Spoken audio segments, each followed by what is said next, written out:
आप सबको जय मसीह की Bible reading Hindi YouTube channel पर आप सबका स्वागत है। आज मैं आपको उत्पत्ति के दूसरे अध्याय के बारे में पढ़ के सुनाऊंगी।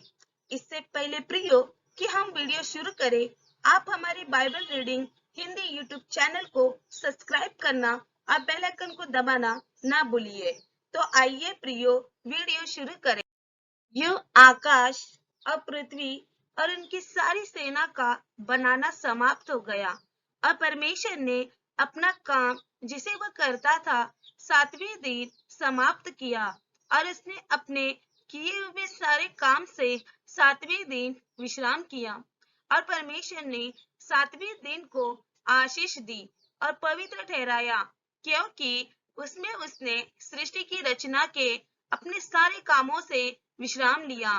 मनुष्य की उत्पत्ति, आकाश और पृथ्वी की उत्पत्ति का वृत्तांत यह है कि जब वे उत्पन्न हुए, अर्थात जिस दिन यहोवा परमेश्वर ने पृथ्वी और आकाश को बनाया, तब मैदान का कोई पौधा भूमि पर न था और न मैदान का कोई छोटा पेड़ उगा था, क्योंकि यहोवा परमेश्वर ने पृथ्वी पर जल नहीं बरसाया था और भूमि पर खेती करने के लिए मनुष्य भी नहीं था।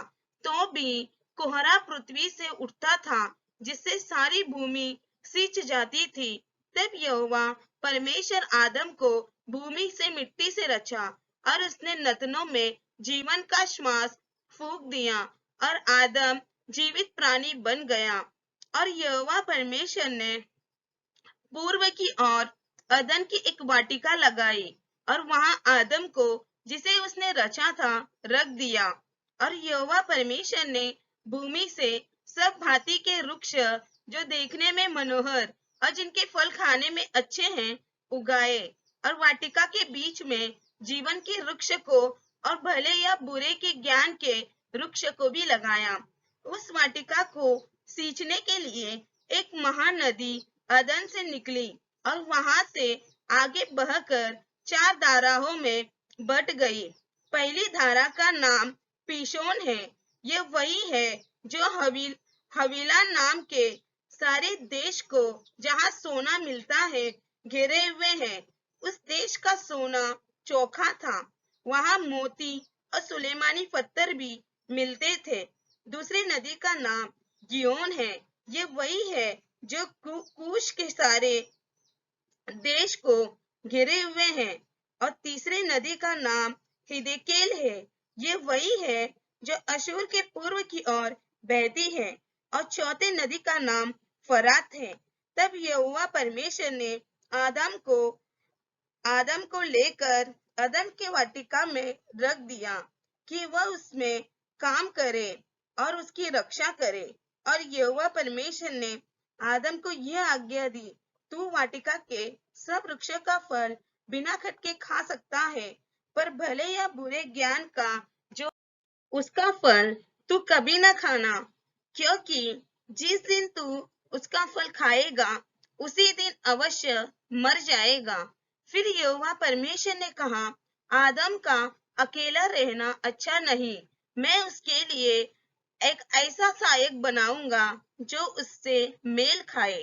और यहोवा परमेश्वर भूमि में से सब जाति के बनेले पशुओं और आकाश के सब भांति के पक्षियों को रचकर आदम के पास ले आया कि देखे वह उनका क्या क्या नाम रखता है।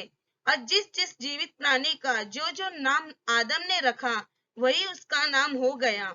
अतः आदम ने सब जाति के घरेलू पशुओं और आकाश के पक्षियों और सब जाति के बनूले पशुओं के नाम रखे, परंतु आदम के लिए कोई ऐसा सहायक न मिला जो उसे मेल खा सके। तब यहोवा परमेश्वर ने आदम को भारी नींद में डाल दिया और जब वह सो गया, तब उसने उसकी एक पसली निकालकर उसकी जगह मांस भर दिया। और यहोवा परमेश्वर ने उस पसली को, जो उसने आदम में से निकाली थी, स्त्री बना दिया और उसको आदम के पास ले आया। तब आदम ने कहा, अब ये मेरी हड्डियों में की हड्डी और मेरे मांस में का मांस है, इसीलिए इसका नाम नारी होगा, क्योंकि यह नर में से निकाली गई है। इस कारण पुरुष अपने माता पिता को छोड़कर अपने पति से मिला रहेगा और वे एक ही तन बने रहेंगे। आदम और उसकी पत्नी दोनों नंगे थे पर लज्जाते न थे। आशा करती हूँ प्रियो, उत्पत्ति का दूसरा अध्याय आपको आशीष मिली होगी। अगली वीडियो में नए अध्याय के साथ आप सबके साथ फिर मुलाकात होगी। तब तक के लिए आप सबको जय मसीह की।